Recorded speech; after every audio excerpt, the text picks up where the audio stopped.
I hope you'll bear with me for the last 30 minutes because there are some aspects of life in a consumer research panel that would bear a little bit of inspection.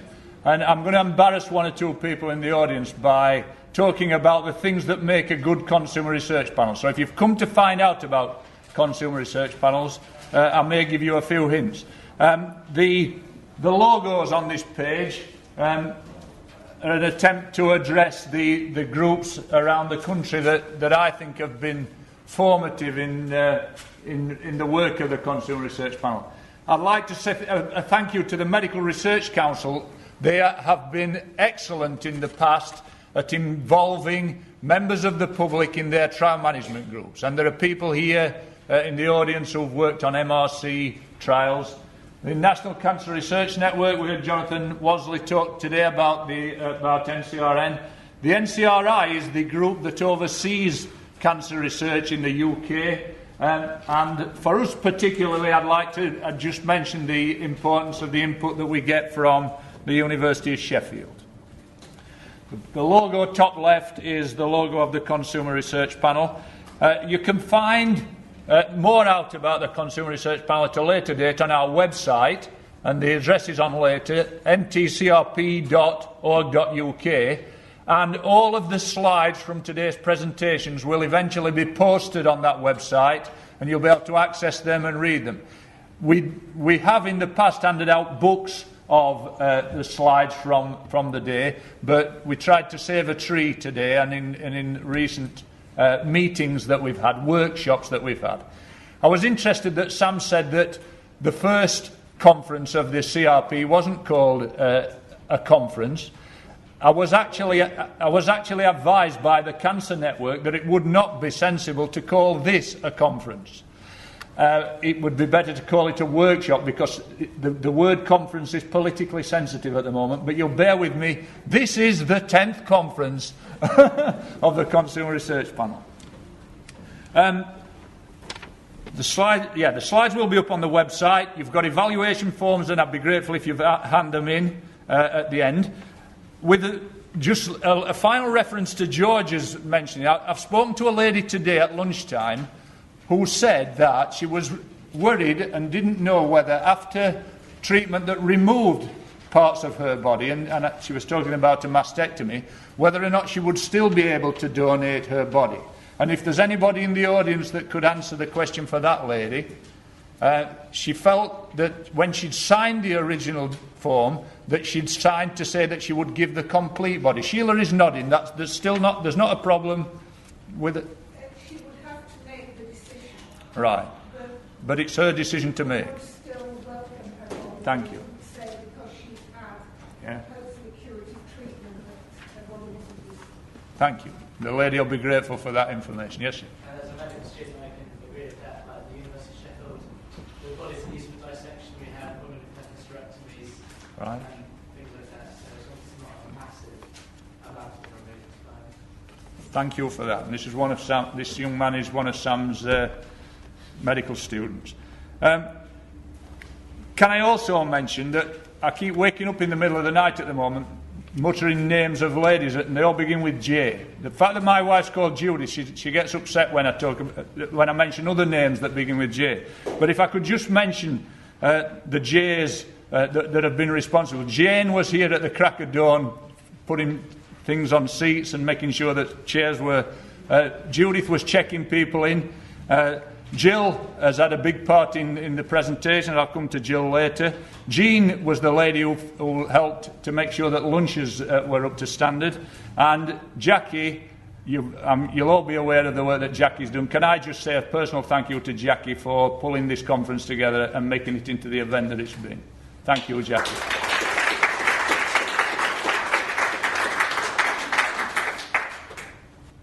I met another lady today who knew me, and she said, "You must be Neil Ardron's brother."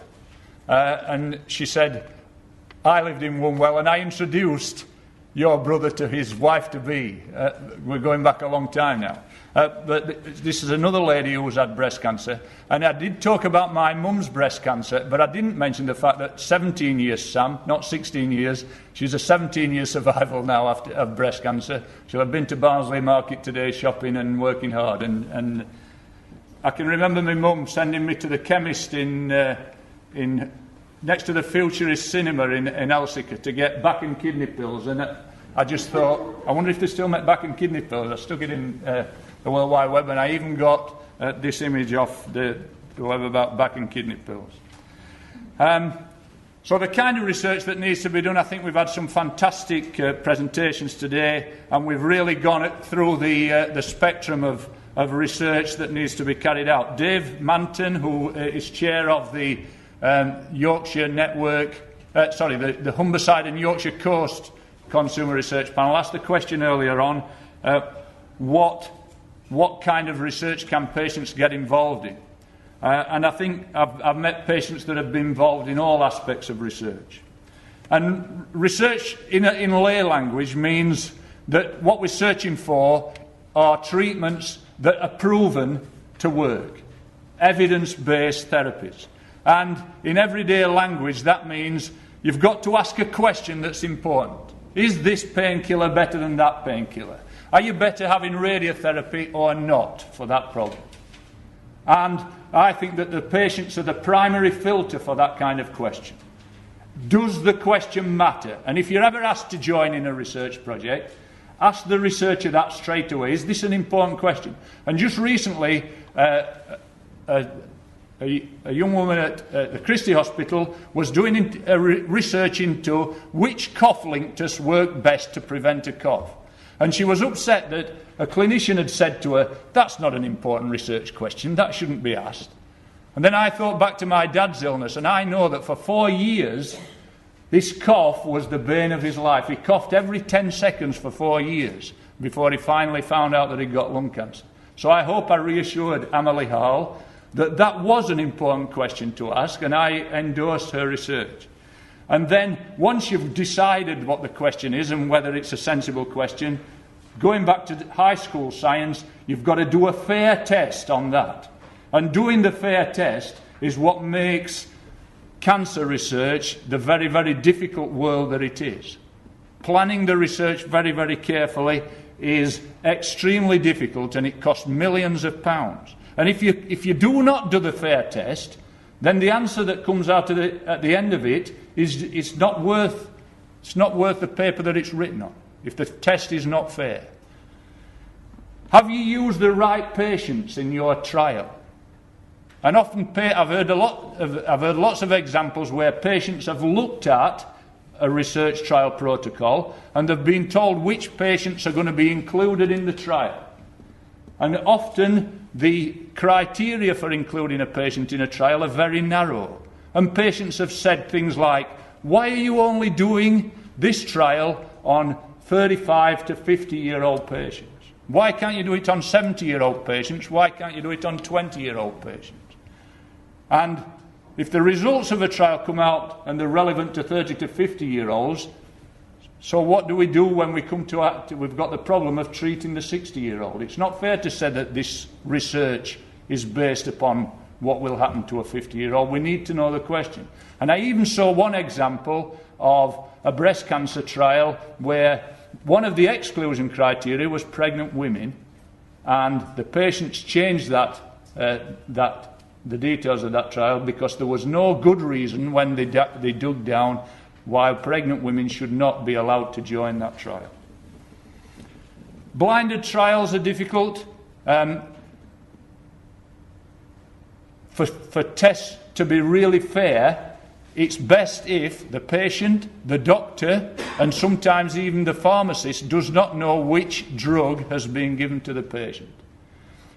It's very, very difficult to blind a trial where radiotherapy is the treatment, but I've even heard people suggest that should we put people onto the radiotherapy couch and not turn the machine on? And these are ethical issues. Is it fair in a diabetes trial to inject some patients with a drug and other patients with water or a sugar solution or whatever.